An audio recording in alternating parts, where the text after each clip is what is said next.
ஆண்டவர் நமக்கு 2 வழிகளை காட்டுகிறார்.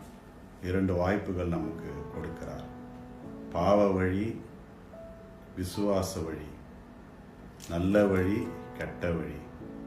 கடவுளை தேடும் வழி, கடவுளை விட்டு விலகும் வழி. நரகம் செல்லும் வழி, பரலோகம் செல்லும் வழி. இப்படி 2 வகையான வாய்ப்புகளை நமக்கு கொடுக்கிறார். நாம் எந்த வழியை தேர்ந்தெடுக்கிறோன்றதான் முக்கியம். ஆதாம் ஏவாள் பாருங்க, பாவத்தின் வழியை தேர்ந்தெடுத்தாங்க. கடவுள் சொன்னதை கீழ்ப்படியில.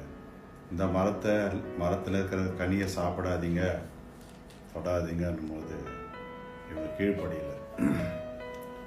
அவங்க பாவ வழியை தேர்ந்தெடுக்கிறாங்க.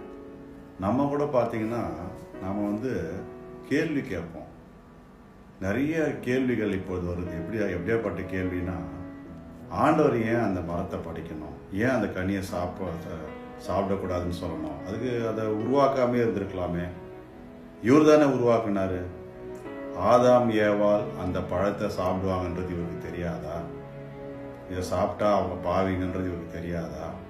ஏன் இப்படி பண்ணார்? இப்படி தான் நம்ம கேள்விகளை, கடவுளுக்கு விரோதமாக நம்ம கேள்விகளை கேட்கும் பிள்ளைகளாக நாம் வாழ்ந்து கொண்டிருக்கிறோம்.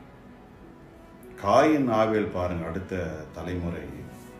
ஆபேல் விசுவாசத்தின் வழியை கண்டுபிடிக்கிறார். விசுவாசத்தினாலே கடவுளிடத்தில் நற்சாட்சி பெற்ற ஒரு மனுஷன் ஆபேல். ஒரே வயதில் பிறந்த பிள்ளைங்க.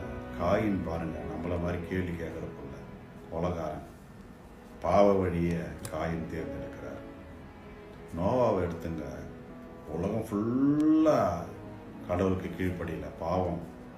ஒரு மனுஷன் கடவுளை தேடினார். கடவுளை தேடி அந்த வழியிலே போனார். கடவுள் நோவாவையும் அவருடைய குடும்பத்தையும் ஆசீர்வதித்தார். மற்ற ஜனங்கள் எல்லாம் ஆண்டு போனார்கள். ஆபிரகாம், கடவுள் யாருன்னே தெரியாது, தேவ சத்தத்தை கேட்டு கடவுளுடைய வழியில் ஆபிரகாம் வரார்.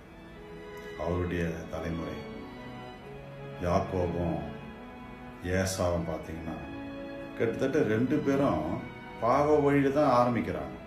யாக்கோபு தவறு செய்கிறார், பாவம் செய்கிறாரு. ஏசாவும் செய்கிறாரு, விசுவாசம் இல்லை.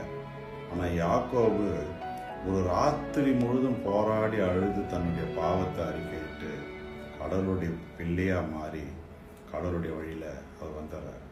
ஏசா வரல. யோசேப்பு எடுத்துங்க, தன் சகோதரர்கள் எல்லாம் கடவுளை விட்டு பாவ வழியில் போகும்பொழுது யோசேப்பு ஒருத்தர் மாத்திரம் கடவுளுடைய வழியில் வரார்.